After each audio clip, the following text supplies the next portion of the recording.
The need to fit in cultural shock ਜਿਹਨੂੰ ਆਪਾਂ ਕਹਿ ਦਿੰਦੇ ਇੱਕ ਧੱਕਾ ਲੱਗਣਾ ਇੱਕ ਨਵੇਂ ਕੰਟਰੀ ਦੇ ਵਿੱਚ ਆ ਕੇ ਉਹਨਾਂ ਦੇ ਤੌਰ ਤਰੀਕਿਆਂ ਨਾਲ ਜਦੋਂ ਅਡਾਪਟ ਨਹੀਂ ਕਰ ਪਾਉਂਦੇ ਐਜੂਕੇਸ਼ਨ ਸਿਸਟਮ ਦੇ ਨਾਲ ਉਦੋਂ ਫਿਰ ਪਤਾ ਲੱਗਦਾ ਕਿ ਇਹ ਤਾਂ ਮਤਲਬ ਦਲ ਚ ਧੱਸਦੇ ਹੀ ਜਾ ਰਿਹਾ ਚੀਜ਼ ਜੁੜੀ ਹੁੰਦੀ ਹੈ ਐਂਗਜ਼ਾਇਟੀ ਜਿਹਨੂੰ ਆਪਾਂ ਪੰਜਾਬੀ 'ਚ ਕਹਿ ਦਿੰਦੇ ਹਾਂ ਘਬਰਾਹਟ ਜਦੋਂ ਇੱਕ ਟਰਮੋਇਲ ਬਣ ਜਾਂਦੀ ਹੈ ਇੱਕ ਚੱਕਰਵਿਊ ਜਿਹਾ ਬਣ ਜਾਂਦਾ ਹੈ ਇੱਕ ਚੀਜ਼ 'ਚ ਇਸ ਪ੍ਰੋਬਲਮ ਆ ਜਾਂਦੀ ਹੈ ਫਿਰ ਉਹ ਦੂਸਰੀ ਚੀਜ਼ ਨੂੰ ਫੜਦੇ ਨੇ ਫਿਰ ਉਹ ਤੀਸਰੀ ਨੂੰ ਫੜਦੇ ਨੇ 4-5 ਚੀਜ਼ਾਂ ਦੇ ਵਿੱਚ ਕੰਟੀਨਿਊਸਲੀ ਜਦ ਇੱਕ ਬੰਦਾ ਫਸ ਜਾਂਦਾ ਨਾ ਫਿਰ ਉਹਨੂੰ ਲੱਗਦਾ ਕਿ ਗਲਤ ਤਰੀਕੇ ਮੈਂ ਛੇਤੀ ਇਹਨਾਂ 'ਚੋਂ ਨਿਕਲਾਂ ਸੋ ਉਹ ਜਦੋਂ ਸਾਰੀਆਂ ਚੀਜ਼ਾਂ ਆ ਕੇ ਉੱਪਰ ਬੈਠ ਜਾਂਦੀਆਂ ਫਿਰ ਗਲਤ ਵਾਲੇ ਪਾਸੇ ਧਿਆਨ ਜਾਂਦਾ ਹੈ ਕਿ ਹੋਰ ਕੀ ਸਾਧਨ ਹੈਗਾ ਪੈਸੇ ਜਲਦੀ ਕਮਾਉਣ ਦਾ ਉਹ ਇਹ ਸੁਜੈਸਟ ਕਰਦੇ ਨੇ ਆ ਥੋੜਾ ਜਿਹਾ ਨਸ਼ਾ ਕਰ ਲੈ ਤੂੰ ਅੱਜ ਰਿਲੈਕਸ ਫੀਲ ਕਰੇਗਾ ਤੂੰ ਅੱਜ ਚੰਗਾ ਫੀਲ ਕਰੇਗਾ ਮੈਂ ਇਹ ਸਟੇਟਮੈਂਟਸ ਕਿਉਂ ਬੋਲ ਰਹੀ ਹਾਂ ਕਿ ਸ਼ਾਇਦ ਕੋਈ ਸੁਣ ਕੇ ਸਮਝ ਸਕੇ ਜੇ ਕਿਸੇ ਨੂੰ ਕਈਆਂ ਨੇ ਕਿ ਇਹੀ ਸਟੇਟਮੈਂਟਸ ਹੁੰਦੀਆਂ ਨੇ ਬਟ ਉਹ ਤੁਹਾਡੇ ਇੱਕ ਵਾਰ ਟਰਾਈ ਕਰਨਾ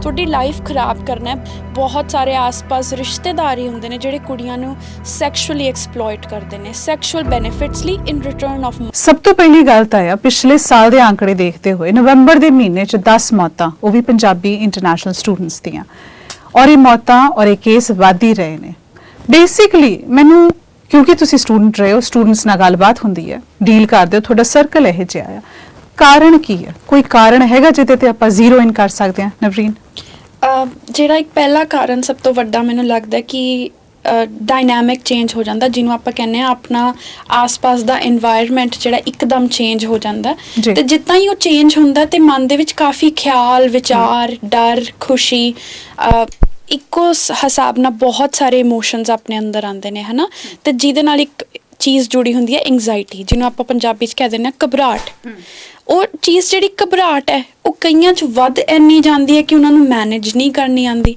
ਤੇ ਕਈ ਹੁੰਦੇ ਨੇ ਕਿ ਜਿਨ੍ਹਾਂ ਦਾ ਇੱਕ ਸਪੋਰਟ ਸਿਸਟਮ ਬਣ ਜਾਂਦਾ ਕੋਈ ਵਧੀਆ ਦੋਸਤ ਮਿਲ ਜਾਂਦੇ ਨੇ ਵਧੀਆ ਸਕੂਲ ਦੇ ਵਿੱਚ ਹੈਲਪ ਹੋ ਜਾਂਦੀ ਹੈ ਤਾਂ ਉੱਥੋਂ ਉਹਨਾਂ ਦਾ ਅੱਗੇ ਸਿਸਟਮ ਸਹੀ ਹੋ ਜਾਂਦਾ ਬਟ ਜਿਹੜੇ ਗਲਤ ਰਹਿ ਜਾਂਦੇ ਨੇ ਉਹ ਉੱਥੇ ਸਟਕ ਹੋ ਜਾਂਦੇ ਨੇ ਪਰ ਰਮਨੀਕ ਕੀ ਇੱਕ ਘਬਰਾਹਟ ਹੀ ਕਾਰਨ ਹੈ ਮੈਂ ਜੇ ਲਾਰਜਲੀ ਗੱਲ ਕਰਾਂ ਇਹ ਜਿਹੜੀਆਂ ਮੌਤਾਂ ਹੋ ਰਹੀਆਂ ਕਿ ਸਿੱਧੇ ਇਹ ਕਹਿ ਦੇਣਾ ਵੀ ਇਹ ਘਬਰਾਹਟ ਕਰਕੇ ਹੋ ਰਹੀਆਂ ਘਬਰਾ ਜਾਂਦੇ ਨੇ ਤਾਂ ਕੁਝ ਗਲਤ ਕਦਮ ਚੱਕ ਲੈਂਦੇ ਨੇ ਸੀ ਕਾਰਨ ਤਾਂ ਚਲੋ ਇਹ ਵੀ ਹੈ ਘਬਰਾਹਟ ਵੀ ਕਾਰਨ ਹੈ ਬਟ ਘਬਰਾਹਟ ਵੀ ਕਿਉਂ ਹੁੰਦੀ ਹੈ ਕਿਉਂਕਿ ਅਵੇਅਰਨੈਸ ਨਹੀਂ ਹੈ ਉਹਨਾਂ ਨੂੰ ਜਾਣਕਾਰੀ ਨਹੀਂ ਹੈ ਉਹਨਾਂ ਨੂੰ ਪਤਾ ਨਹੀਂ ਹੈ ਕਿ ਜਦੋਂ ਨਵੇਂ ਬਾਹਰਲੇ ਐਜੂਕੇਸ਼ਨ ਸਿਸਟਮ ਦੇ ਵਿੱਚ ਆਉਂਦੇ ਆ ਤੇ ਉਹਨਾਂ ਨੂੰ ਨਹੀਂ ਪਤਾ ਕਿ ਉਹਨਾਂ ਨੇ ਆਪਣੇ ਆਪ ਨੂੰ ਕਿੱਦਾਂ ਢਾਲਣਾ ਜੀ ਕਿਉਂਕਿ ਇੰਡੀਆ ਦੇ ਵਿੱਚ ਕੀ ਹੁੰਦਾ ਹੈ ਕਿ ਅਸੀਂ ਹਰ ਇੱਕ ਚੀਜ਼ ਨੂੰ ਸਪੂਨ ਫੀਡ ਕਰਦੇ ਆ ਜੋ ਤੁਹਾਨੂੰ ਕਲਾਸ 'ਚ ਪੜਾਇਆ ਉਦਾਂ ਦਾ ਹੀ ਤੁਸੀਂ ਆਪਣਾ ਐਗਜ਼ਾਮ 'ਚ ਲਿਖ ਕੇ ਆਣਾ ਇੱਕ ਦੂਜੇ ਦੀ ਇਕੱਠੀਆਂ ਫਾਈਲਸ ਫੜ ਕੇ ਕਾਪੀ ਕਰਦੇ ਆ ਬੱਚੇ ਪਲੇਜਰਿਜ਼ਮ ਨਾਮ ਦਾ ਕੋਈ ਉੱਥੇ ਕਨਸੈਪਟ ਨਹੀਂ ਹੁੰਦਾ ਜਿਹਨੂੰ ਕਹਿੰਦੇ ਨਕਲ ਇੱਥੇ ਜਦੋਂ ਆਉਂਦੇ ਆ ਇੱਥੇ ਆ ਕੇ ਉਹ ਕਹਿੰਦੇ ਕਿ ਸਭ ਕੁਝ ਆਪੇ ਕਰਨਾ ਪੈਣਾ ਇਹ ਤਾਂ ਪਹਿਲੇ ਕਦੇ ਕੀਤਾ ਹੀ ਨਹੀਂ ਸੀਗਾ ਸੋ ਉਹ ਜਦੋਂ ਪ੍ਰੈਸ਼ਰ ਆਂਦਾ ਉਹ ਵੀ ਇੱਕ ਕੋਰਸ ਨਹੀਂ ਹੁੰਦਾ 4-5-6 ਕੋਰਸਸ ਕਈ ਵਾਰ ਬੱਚਿਆਂ ਚੱਕੇ ਹੁੰਦੇ ਆ ਪੜ੍ਹਾਈ ਦੇ ਮਾਮਲੇ ਵਿੱਚ ਕਿਉਂਕਿ ਉਹ ਫਟਾਫਟ ਖਤਮ ਕਰਨੀ ਚਾਹੁੰਦੇ ਆਪਣੀ ਪੜ੍ਹਾਈ ਜੀ ਤੇ ਜਦੋਂ ਉਹ ਹੋੜ ਦੇ ਵਿੱਚ ਖਤਮ ਕਰਨ ਦੀ ਕੋਸ਼ਿਸ਼ ਕਰਦੇ ਆ ਤੇ ਜਦੋਂ ਅਡਾਪਟ ਨਹੀਂ ਕਰ ਪਾਉਂਦੇ ਐਜੂਕੇਸ਼ਨ ਸਿਸਟਮ ਦੇ ਨਾਲ ਉਦੋਂ ਫਿਰ ਪਤਾ ਲੱਗਦਾ ਕਿ ਇਹ ਤਾਂ ਮਤਲਬ ਦਲ ਚ ਧੱਸਦੇ ਹੀ ਜਾ ਰਿਹਾ ਕਿਉਂਕਿ ਕੰਮ ਦੇ ਵੱਲ ਜ਼ਿਆਦਾ ਧਿਆਨ ਚੱਲ ਜਾਂਦਾ ਬੱਚਿਆਂ ਦਾ ਤੇ ਉਹ ਪੜ੍ਹਾਈ ਵੱਲ ਧਿਆਨ ਦੇ ਨਹੀਂ ਪਾਉਂਦੇ ਕਲਾਸ 'ਚ ਧਿਆਨ ਹੁੰਦਾ ਨਹੀਂ ਕਈ ਵਾਰੀ ਪਰ ਰਮਨੀ ਗੱਲ ਤੇ ਨਵਰੀਨ ਦੋਨਾਂ ਦੀ ਗੱਲ ਇਹ ਆ ਵੀ ਇੱਥੇ ਆ ਕੇ ਬਹੁਤ ਕੁਝ ਬਦਲ ਜਾਂਦਾ ਹੈ ਖਾਣ ਪੀਣ ਕੱਪੜਾ ਪਾਉਣ ਦਾ ਤਰੀਕਾ ਰਹਿਣ ਸਹਿਣ ਦਾ ਤਰੀਕਾ ਪੜ੍ਹਾਈ ਦਾ ਤਰੀਕਾ ਇਹ ਸਾਰਾ ਕੁਝ ਕੀ ਇਹ ਬਹੁਤ ਵੱਡਾ ਪ੍ਰੈਸ਼ਰ ਹੁੰਦਾ ਹੈ ਇੱਕ 17-18 ਸਾਲ ਦੇ ਮੁੰਡੇ ਤੇ ਕੁੜੀ ਲਈ ਨਵੀਨ ਨੂੰ ਡੀਲ ਕਰਨਾ ਤੇ ਕੁੜੀਆਂ ਦਾ ਵੀ ਖਾਸ ਤੌਰ ਤੇ ਇੱਥੇ ਆ ਕੇ ਮਤਲਬ ਕਿਹਾ ਜਾਂਦਾ ਵੀ ਇਹਨਾਂ ਨੂੰ ਖੁੱਲ੍ਹ ਮਿਲ ਗਈ ਹੈ ਕੀ ਇਹ ਖੁੱਲ੍ਹ ਮਿਲਦੀ ਹੈ ਕੀ ਸਪੋਇਲ ਹੁੰਦਾ ਇੱਥੇ ਆ ਕੇ ਇੱਕ ਇਹਨੂੰ ਆਪਾਂ ਚੀਜ਼ ਨੂੰ ਇੰਗਲਿਸ਼ ਕਹਿ ਦਿੰਦੇ ਹਾਂ ਕਲਚਰਲ ਸ਼ੌਕ ਜਿਹਨੂੰ ਆਪਾਂ ਕਹਿ ਦਿੰਦੇ ਇੱਕ ਧੱਕਾ ਲੱਗਣਾ ਇੱਕ ਨਵੇਂ ਕੰਟਰੀ ਦੇ ਵਿੱਚ ਆ ਕੇ ਉਹਨਾਂ ਦੇ ਤੌਰ ਤਰੀਕਿਆਂ ਨਾਲ ਜਦੋਂ ਉਹ ਇੱਕ 17-18 ਸਾਲ ਦਾ ਬੱਚਾ ਬਾਹਰ ਨਿਕਲਦਾ ਹੈ ਕਾਲਜ ਜਾਂਦਾ ਹੈ ਉਹ ਦੇਖਦਾ ਕਿ ਮੇਰੇ ਤੋਂ ਲੋਕ ਹੋਰ ਤਰੀਕੇ ਤਿਆਰ ਹੋਏ ਆ ਉਹ ਚੰਗਾ ਪੜ੍ਹਦੇ ਆ ਚੰਗਾ ਖਾਂਦੇ ਆ ਤੇ ਉਹਦੇ ਅੰਦਰ ਇੱਕ ਚਾਹ ਹੁੰਦੀ ਹੈ ਕਿ ਮੈਂ ਵੀ ਉਦਾਂ ਦਾ ਬਣਾ ਇੱਕ ਬੇਸਿਕ ਜੀ ਚੀਜ਼ ਹੈ ਸੋ ਮੈਂ ਵੀ ਉਦਾਂ ਦਾ ਬਣਨਾ ਜਿਹਨੂੰ ਆਪਾਂ ਕਹਿੰਦੇ ਆ ਦ ਨੀਡ ਟੂ ਫਿਟ ਇਨ ਉਹ ਇੰਨੀ ਕੁ ਜ਼ਿਆਦਾ ਵੱਧ ਜਾਂਦੀ ਹੈ ਕਿ ਉਹ ਭੱਗ ਦੌੜ ਸ਼ੁਰੂ ਹੋ ਜਾਂਦੀ ਹੈ ਪਿੱਛੇ ਮੈਂ ਇਹ ਵੀ ਕਰਨਾ ਮੈਂ ਇਦਾਂ ਵੀ ਕਰਨਾ ਫਿਰ ਨਾਲ ਦੇ ਕੋਈ 6 ਮਹੀਨੇ ਸਾਲ ਪੁਰਾਣੇ ਆਏ ਸਪੈਸ਼ਲੀ ਮੁੰਡਿਆਂ ਲਈ ਯਾਰ ਉਹਨੇ ਤਾਂ 6 ਮਹੀਨੇ ਬਾਅਦ ਗੱਡੀ ਲੈ ਲਈ ਮੈਂ ਵੀ 6 ਮਹੀਨੇ ਬਾਅਦ ਗੱਡੀ ਲੈਣੀ ਆ ਇੱਕ ਉਹੀ ਹੋ ਜਾਂਦੀ ਹੈ ਨਾ ਵੀ ਜਿਹਨੂੰ ਆਪਾਂ ਪੰਜਾਬੀ 'ਚ ਕਹਿੰਦੇ ਚੱਕ ਕਿ ਚੱਕ ਦੇ ਦੇਖੋ ਵਿੱਚ ਦੇਖੀ ਬਹੁਤ ਆ ਦੇਖੋ ਦੇਖੀ ਜਾਂਦੀ ਬਹੁਤ ਆ ਜਾਂਦੀ ਹੈ। ਸੋ ਇਹ ਵੀ ਇੱਕ ਬਹੁਤ ਵੱਡੀ ਸਮੱਸਿਆ ਹੈਗੀ ਆ ਜਿਹੜੇ ਮੈਂ ਇੰਟਰਨੈਸ਼ਨਲ ਸਟੂਡੈਂਟਸ ਦੇਖੀ ਆ ਇੱਥੇ ਆ ਸੋ ਕੇ। ਦੇਖੋ ਦੇਖੀ ਪ੍ਰੈਸ਼ਰ ਕ੍ਰੀਏਟ ਕਰਦੀ ਹੈ ਵੀ ਹੁਣ ਇੱਕ ਤਾਂ ਦੇਖੋ ਇੱਥੇ ਆ ਗਏ ਟਿਊਸ਼ਨ ਦੀ ਫੀਸ ਹੈ, ਪੈਸੇ ਬਾਹਰ ਵੀ ਜਿਹੜੇ ਆ ਵਾਪਸ ਘੱਲਣੇ ਨੇ। ਸਾਰੇ ਜਣੇ ਬਹੁਤ ਵਧੀਆ ਘਰਾਂ ਤੋਂ ਨਹੀਂ ਆਉਂਦੇ ਜੀ। ਨਾ। ਕਈਆਂ ਦੇ ਮਾਪੇ ਕਰਜ਼ੇ ਚੱਕ ਕੇ ਭੇਜਦੇ ਨੇ, ਜ਼ਿਆਦਾਤਰ ਬਿਲਕੁਲ। ਇਦਾਂ ਹੁੰਦਾ ਹੈ। ਸੋ ਇੱਥੇ ਆ ਕੇ ਉਹ ਪੈਸੇ ਵਾਪਸ ਵੀ ਭੇਜਣੇ, ਕਰਜ਼ਾ ਵੀ ਲਾਉਣਾ, ਆਪ ਦਾ ਵੀ ਰਹਿਣਾ ਹੈ, ਬੇਸਮੈਂਟ 'ਚ ਵੀ ਰਹਿਣਾ ਹੈ, ਗੱਡੀ ਵੀ ਲੈਣੀ ਹੈ, 100 ਕੰਮ ਇੱਥੇ। ਕੀ ਇਹ ਪ੍ਰੈਸ਼ਰ ਇਹਨਾਂ ਨੂੰ ਫੋਰਸ ਕਰਦਾ ਹੈ ਗਲਤ ਤਰੀਕੇ ਦੇ ਨਾਲ ਪੈਸੇ ਕਮਾਉਣ ਨੂੰ? ਇਹ ਫੋਰਸ ਕਰਦਾ ਹੈ ਇਹਨਾਂ ਨੂੰ ਕਿ ਠੀਕ ਹੈ ਟੈਂਪਰੇਰੀ ਰਿਲੀਫ ਲਈ ਅਸੀਂ ਕੁਝ ਨਸ਼ੇ ਪੱਤੇ ਦੇ ਜਿਹੜੀ ਹੈ ਸਹਾਰਾ ਇਹ ਲੈ ਲੈਂਦੇ ਨੇ। ਵੈਲ ਜਿੱਦਾਂ ਨਵਰੀਨ ਨੇ ਕਿਹਾ ਕਿ ਚੱਕ ਦੇ ਵਿੱਚ ਹਨਾ, ਮੈਂ ਉਹ ਤੋਂ ਹੀ ਅੱਗੇ ਇਸ ਚੀਜ਼ ਦਾ ਉੱਤਰ ਦਵਾਂਗਾ ਕਿ ਇੰਡੀਆ ਦੇ ਵਿੱਚ ਜਿਹੜੇ ਫਾਈਨੈਂਸ਼ੀਅਲ ਸਟਰਕਚਰ ਹੈਗਾ, ਉਹ ਜਿੱਦਾਂ ਗਾਣਾ ਵੀ ਹੈਗਾ ਬਾਪੂ ਦੇ ਸਿਰ ਤੇ ਕੀਤੀ ਕੀਤੀ ਐਸ਼ ਕੀਤੀ ਜਿੱਦਾਂ ਵੀ ਹੈ, ਤੇ ਉਹ ਜਦੋਂ ਆਪਾਂ ਇੱਥੇ ਆ ਜਾਂਦੇ ਆ, ਇੱਥੇ ਅਗਰ ਬਾਇੰਗ ਪਾਵਰ ਵੱਧ ਜਾਂਦੀ ਹੈ। ਸੋ ਦਿਸ ਇਜ਼ ਦ ਡਿਫਰੈਂਸ। ਇਹ ਇੱਕ ਬਹੁਤ ਵੱਡਾ ਡਿਫਰੈਂਸ ਹੈ ਇੰਡੀਆ ਤੇ ਕੈਨੇਡਾ ਦੇ ਵਿੱਚ। ਇੰਡੀਆ ਦੇ ਵਿੱਚ ਕਿਸ ਨੇ ਕ੍ਰੈਡਿਟ ਕਾਰਡ ਨੂੰ ਦੇਖਿਆ ਵਾ ਤੱਕ ਨਹੀਂ ਹੁੰਦਾ। ਇੱਥੇ ਆ ਕੇ ਆਂਦਿਆ ਸਾਰ ਤੁਹਾਡੇ ਹੱਥ 'ਚ ਕ੍ਰੈਡਿਟ ਕਾਰਡ ਤੁਹਾਨੂੰ ਬੈਂਕ ਦੇ ਦਿੰਦਾ ਕਿ ਤੁਸੀਂ ਤੁਸੀਂ ਖਰਚਾ ਕਰੋ ਐਂਡ ਬਾਅਦ ਚੋਂ ਪੇ ਕਰਦੇ ਰਹੋ। ਉੱਥੇ ਇੰਡੀਆ ਦੇ ਵਿੱਚ ਲੋਨ ਮਤਲਬ ਆਬਵੀਅਸਲੀ ਤੁਹਾਡੇ ਮਾਪਿਓ ਹੈਗੇ ਆ ਤੇ ਤੁਸੀਂ ਲੋਨ ਵਾਲੇ ਪਾਸੇ ਖੁਦ ਤਾਂ ਜਾਂਦੇ ਨਹੀਂ ਹੈਗੇ ਹਨਾ। ਇੱਥੇ ਆ ਕੇ ਤੁਸੀਂ ਫਟਾਫਟ ਤੁਸੀਂ ਲੋਨ ਵੀ ਲੈ ਸਕਦੇ ਹੋ। ਹੁਣ ਗੱਲ ਆ ਗਈ ਚੱਕ ਦੀ। ਹੁਣ ਉਹ ਚੱਕ ਕਿਉਂ ਹੁੰਦੀ ਹੈ? ਕਿਉਂਕਿ ਉਹ ਫਾਈਨੈਂਸ਼ੀਅਲੀ ਉਸ ਤਰੀਕੇ ਨਾਲ ਸਾਊਂਡ ਨਹੀਂ ਹੈਗੇ ਤੇ ਉਸ ਤਰੀਕੇ ਨਾਲ ਨਹੀਂ ਸੋਚਦੇ। ਸਗੋਂ ਤੁਸੀਂ ਡਿਫਰੈਂਸ ਦੇਖੋਗੇ ਕਿ ਕੋਈ 26-27 ਸਾਲਾਂ ਦਾ ਕੋਈ ਬੱਚਾ ਇੱਥੇ ਆਂਦਾ, ਉਹ ਆ ਕੇ ਸਸਤੀ ਤੋਂ ਸਸਤੀ ਗੱਡੀ ਚੱਕੂਗਾ। ਜਿਹੜਾ 19-21 ਸਾਲਾਂ ਦਾ ਬੱਚਾ ਆ ਰਿਹਾ, ਉਹ ਇੱਥੇ ਆ ਕੇ ਪਹਿਲੇ ਮਸਟੈਂਗ ਹੈ ਕਿ ਡੌਜ ਚੈਲੰਜਰ ਕਢਾਊਗਾ। ਕਿਉਂਕਿ ਉਹਨੂੰ ਇਹ ਸਮਝ ਨਹੀਂ ਹੈਗੀ ਕਿ ਅੱਜ ਉਹਨੇ ਜਿਹੜਾ ਆ ਖਰਚਾ ਕੀਤਾ, ਜਿਹੜਾ ਉਹਨੇ ਲਾਇਬਿਲਿਟੀ ਜਿਹਨੂੰ ਆਪਾਂ ਕਹਿੰਦੇ ਆ, ਉਹਨੂੰ ਲੱਗਦਾ ਕਿ ਮੇਰਾ ਐਸੈਟ ਹੈ, ਬਟ ਉਹ ਜਿਹੜੀ ਉਹਨੇ ਲਾਇਬਿਲਿਟੀ ਆਪਣੇ ਸਿਰ ਤੇ ਲਿੱਤੀ ਹੈ ਉਹਨੇ ਪੇ ਆਫ ਵੀ ਕਰਨੀ ਹੈ। ਹੁਣ ਜਦੋਂ ਉੱਪਰ ਉਹ ਖਰਚਾ ਆ ਗਿਆ, ਫਿਰ ਉਸ ਤੋਂ ਬਾਅਦ ਜਦੋਂ ਬੇਸਮੈਂਟਾਂ ਦਾ ਖਰਚਾ ਹੋ ਗਿਆ, ਰੀਅਲ ਏਸਟੇਟ ਇੱਥੇ ਬਹੁਤ ਜ਼ਿਆਦਾ ਵੱਧ ਰਹੀ ਹੈ, ਉਹ ਵੀ ਵੱਧ ਗਿਆ। ਪੜ੍ਹਾਈ ਵੱਲ ਬਹੁਤਾ ਧਿਆਨ ਨਹੀਂ ਦਿੱਤਾ। ਜੌਬ ਕਰ ਰਹੇ ਆ ਲੇਬਰ ਦੀ, ਠੀਕ ਹੈ, ਪੂਰੀ ਮਤਲਬ ਮਿਨੀਮਮ ਵੇਜ ਜੌਬ ਹੋ ਰਹੀ ਹੈ। ਜਿਹੜਾ ਬੰਦਾ ਡਬਲ ਵੀ ਉਹਨਾਂ ਤੋਂ ਕਮਾਉਂਦਾ ਹੁੰਦਾ, ਉਹ ਵੀ ਉਹ ਚੀਜ਼ ਅਫੋਰਡ ਨਹੀਂ ਕਰ ਸਕਦਾ। ਕਿਉਂਕਿ ਇਹ ਚੀਜ਼ ਮੈਂ ਖੁਦ ਵੀ ਸੋਚ ਰਿਹਾ ਹੁੰਨਾ ਕਈ ਵਾਰੀ ਕਿ ਹਾਊ ਆਰ ਦੇ ਕਿ ਅਫੋਰਡ ਕਿੱਦਾਂ ਕਰ ਰਿਹਾ, ਹਾਊ ਆਰ ਦੇ ਅਫੋਰਡਿੰਗ ਦਿਸ, ਕਿੱਦਾਂ ਆਪਣੇ ਆਪ ਨੂੰ ਇਹ ਖਰਚਾ ਚਲਾ ਰਿਹਾ। ਸੋ ਉਹ ਜਦੋਂ ਸਾਰੀਆਂ ਚੀਜ਼ਾਂ ਆ ਕੇ ਉੱਪਰ ਬੈਠ ਜਾਂਦੀਆਂ, ਫਿਰ ਗਲਤ ਵਾਲੇ ਪਾਸੇ ਧਿਆਨ ਜਾਂਦਾ ਹੈ ਕਿ ਹੋਰ ਕੀ ਸਾਧਨ ਹੈਗਾ ਪੈਸੇ ਜਲਦੀ ਕਮਾਉਣ ਦਾ।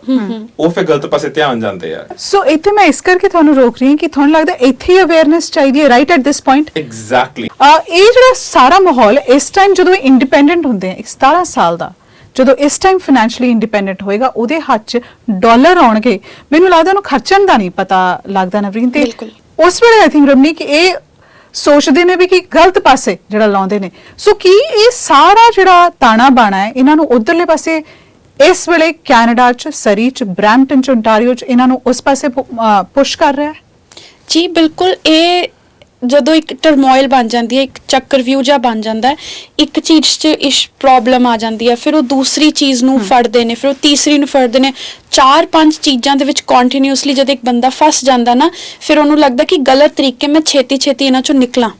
ਤੇ ਉਹ ਛੇਤੀ ਨਿਕਲਣ 'ਚ ਬਹੁਤ ਆਪਸ ਦੇ ਜਿਹੜੇ ਪੀਅਰਸ ਹੁੰਦੇ ਆ ਜਾਂ ਦੋਸਤ ਮਿੱਤਰ ਹੁੰਦੇ ਨੇ, ਉਹ ਇਹ ਸੁਜੈਸਟ ਕਰਦੇ ਨੇ ਆ ਥੋੜਾ ਜਿਹਾ ਨਸ਼ਾ ਕਰ ਲੈ, ਤੂੰ ਅੱਜ ਰਿਲੈਕਸ ਫੀਲ ਕਰੇਗਾ, ਤੂੰ ਅੱਜ ਚੰਗਾ ਫੀਲ ਕਰੇਗਾ। ਮੈਂ ਇਹ ਸਟੇਟਮੈਂਟਸ ਕਿਉਂ ਬੋਲ ਰਹੀ ਹਾਂ ਕਿ ਸ਼ਾਇਦ ਕੋਈ ਸੁਣ ਕੇ ਸਮਝ ਸਕੇ ਜੇ ਕਿਸੇ ਨੂੰ ਕਈਆਂ ਨੇ ਕਿ ਇਹੀ ਸਟੇਟਮੈਂਟਸ ਹੁੰਦੀਆਂ ਨੇ, ਬਟ ਉਹ ਤੁਹਾਡੇ ਇੱਕ ਵਾਰ ਟਰਾਈ ਕਰਨਾ ਤੁਹਾਡੀ ਲਾਈਫ ਖਰਾਬ ਕਰਨਾ ਹੈ। ਬਹੁਤ ਵਾਰ ਆਪਾਂ ਨੂੰ ਕਿਹਾ ਜਾਂਦਾ ਹੈ ਕਿ ਇੱਕ ਵਾਰ ਨਾਲ ਕੁਝ ਨਹੀਂ ਹੁੰਦਾ, ਬਟ ਉਹ ਇੱਕੋ ਵਾਰ ਹੁੰਦੀ ਹੈ ਜਿੱਥੇ ਤੁਹਾਡੀ ਲਾਈਫ ਅਪਸਾਈਡ ਡਾਊਨ ਹੋ ਜਾਂਦੀ ਹੈ। ਉਹੀ ਜਿਹੜਾ ਤੁਸੀਂ ਮੂਮੈਂਟ, ਵੀਕ ਮੂਮੈਂਟ ਦੱਸ ਰਹੇ ਹੋ, ਤੂੰ ਕੋਈ ਨਾ ਤੂੰ ਇਹ ਨਸ਼ਾ ਟਰਾਈ ਕਰ ਲੈ ਜਾਂ ਆ ਲੈ ਲੈ, ਇਹਦੇ ਨਾਲ ਰਿਲੈਕਸ ਫੀਲ ਕਰੇਗਾ, ਫਿਰ ਸੋਚਾਂਗੇ ਬਾਅਦ ਚ। ਬਿਲਕੁਲ। ਹੁਣ ਮੈਂ ਇਸ ਚੀਜ਼ ਤੇ ਇੱਕ ਅੱਗੇ ਅਗਰ ਚੀਜ਼ ਐਡ ਕਰ ਸਕਾਂ, ਸੋ ਇਹਦੇ ਨਾਲ ਇੱਕ ਚੀਜ਼ ਹੁੰਦੀ ਹੈ, ਜ਼ਰੂਰਤ ਬੰਦੇ ਨੂੰ ਕੀ ਹੁੰਦੀ ਹੈ ਕਿ ਮੇਰੇ ਨਾਲ ਕੋਈ ਬੈਠ ਕੇ ਗੱਲ ਕਰ ਲੈ, ਮੈਨੂੰ ਚੰਗੀ ਸਲਾਹ ਦੇ ਦੇ। ਜਿਹੜੇ ਬੱਚੇ ਸਕੂਲ ਜਾਂਦੇ ਆ ਉਹਨਾਂ ਕੋਲੇ ਇੱਕ ਇੰਸ਼ੋਰੈਂਸ ਬੈਨੀਫਿਟਸ ਹੁੰਦੇ ਨੇ, ਐਕਸਟੈਂਡਡ ਇੰਸ਼ੋਰੈਂਸ ਬੈਨੀਫਿਟਸ ਹੁੰਦੇ, ਤੇ ਉਹ ਆਪਣੀ ਟਿਊਸ਼ਨ ਦੇ ਵਿੱਚੋਂ ਉਹਨਾਂ ਦਾ ਸਕੂਲ ਕੱਟ ਕਰਦਾ। ਉਹਦੇ ਵਿੱਚ ਇੱਕ ਕਾਉਂਸਲਿੰਗ ਜੋ ਕਿ ਮੈਂ ਵੀ ਪ੍ਰੋਵਾਈਡ ਕਰਦੀ ਹਾਂ, I am a registered therapist, ਤੇ ਆਈ ਦੇ ਬੈਨੀਫਿਟਸ, ਡੈਂਟਲ ਬੈਨੀਫਿਟਸ, ਬਹੁਤ ਤਰੀਕੇ ਦੇ ਬੈਨੀਫਿਟਸ ਹੁੰਦੇ ਜਿਹੜੇ ਉਹਦੇ ਵਿੱਚ ਇਨਕਲੂਡਡ ਹੁੰਦੇ ਆ। ਬੱਚਿਆਂ ਨੂੰ ਪਤਾ ਉਦੋਂ ਲੱਗਦਾ ਜਦੋਂ ਉਹਨਾਂ ਦੇ ਸਕੂਲ ਖਤਮ ਹੋ ਜਾਂਦੇ ਨੇ।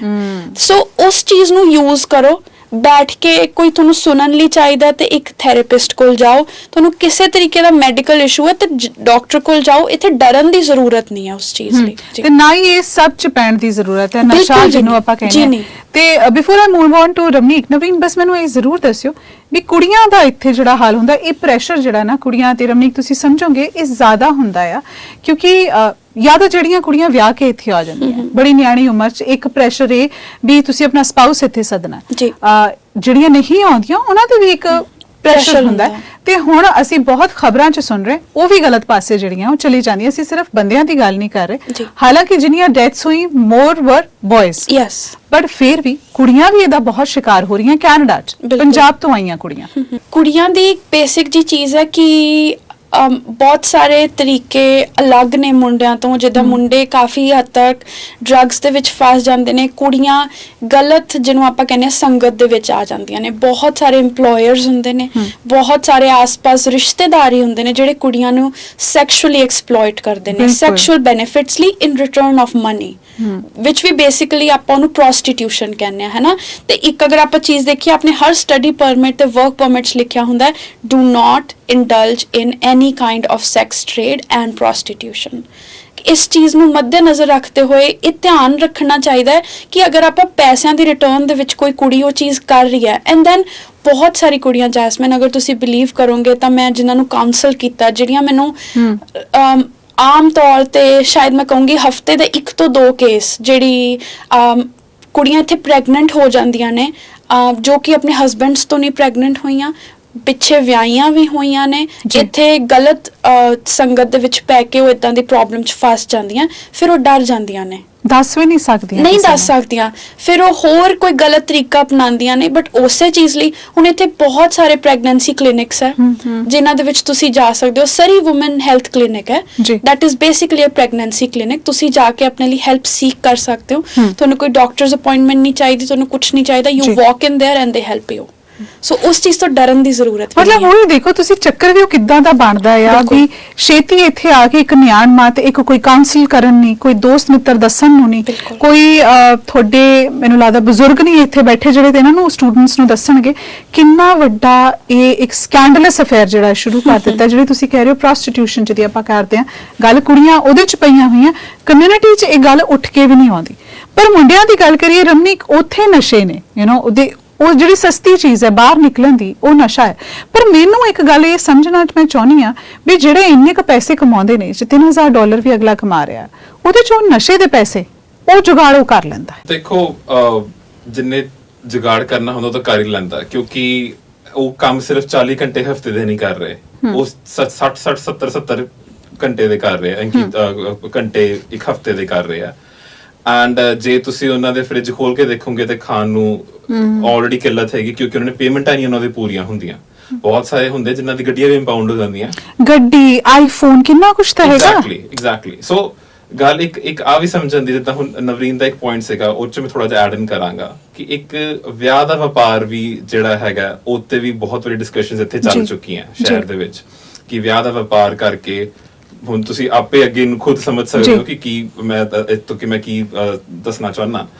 ਇੱਕ ਆ ਵੀ ਇੱਕ ਚੀਜ਼ ਆਂਦੀ ਹੈ, ਠੀਕ ਹੈ, ਕੁੜੀਆਂ ਵੱਲੋਂ। ਮੁੰਡਿਆਂ ਵੱਲੋਂ ਇਹ ਚੀਜ਼ ਹੈਗੀ ਹੈ ਕਿ ਮੁੰਡੇ ਹੁੰਦੇ ਬੇਸਿਕਲੀ, ਇੱਥੇ ਮੈਂ ਥੋੜਾ ਰੋਲ ਬੈਕ ਕਰਾਂਗਾ ਪੇਰੈਂਟਸ ਵੱਲ, ਕਿ ਪੇਰੈਂਟਸ ਦੀ ਕਮਿਊਨੀਕੇਸ਼ਨ ਨਹੀਂ ਹੁੰਦੀ ਇੰਡੀਆ ਦੇ ਵਿੱਚ ਬੱਚਿਆਂ ਦੇ ਨਾਲ। ਜਿਨ੍ਹਾਂ ਦੀ ਹੁੰਦੀ ਹੈ ਉਹ ਬੱਚੇ ਸਹੀ ਨੇ, ਉਹ ਬੱਚੇ ਕਦੀ ਗਲਤ ਨਹੀਂ ਹੋਣਗੇ, ਕਿਉਂਕਿ ਜੇ ਪੇਰੈਂਟਸ ਇੱਕ ਵਾਰੀ ਫੋਨ ਤੇ ਕਹਿ ਦੇਣ ਕਿ ਬੇਟਾ ਆਪਣੇ ਬੇਟਾ ਜਾਂ ਬੇਟੀ ਨੂੰ ਕਹਿ ਦੇਣ ਕਿ ਤੂੰ ਟੈਨਸ਼ਨ ਨਾ ਲੈ, ਤੇਰੇ ਪਿੱਛੇ ਅਸੀਂ ਖੜੇ ਆ, ਜੋ ਕੁਝ ਵੀ ਹੋ ਗਿਆ ਕੁਝ ਨਹੀਂ ਹੁੰਦਾ, ਸਭ ਕੁਝ ਠੀਕ ਹੋ ਜਾਊਗਾ। ਬਿਲਕੁਲ ਜੀ। ਜੇ ਨਸ਼ੇ ਪੱਤੇ ਅਵੇਲ ਦੀ ਕਰਨ ਗੱਲ ਆਂਦੀ ਹੈ, ਜਦੋਂ ਉਹ ਪੇ ਨਹੀਂ ਕਰ ਸਕਦੇ, ਦੈਨ ਦੇ ਗੈਟ ਇਨਟੂ ਟ੍ਰੇਡਿੰਗ। ਜੇ ਤੁਸੀਂ ਇਸ ਗੱਲ ਤੇ ਕਿਤੇ ਰੋਕ ਲਾਉਣੀ ਹੈ, ਸੋ ਐਗਜ਼ੈਕਟਲੀ ਕੀਤਾ ਕੀ ਜਾਣਾ ਚਾਹੀਦਾ? ਹੁਣ ਕੀ ਟਾਈਮ ਹੈ, ਕੀ ਕਿੱਥੇ ਕਿੰਨਾ ਕੁ ਕੀਤਾ ਜਾਣਾ ਚਾਹੀਦਾ?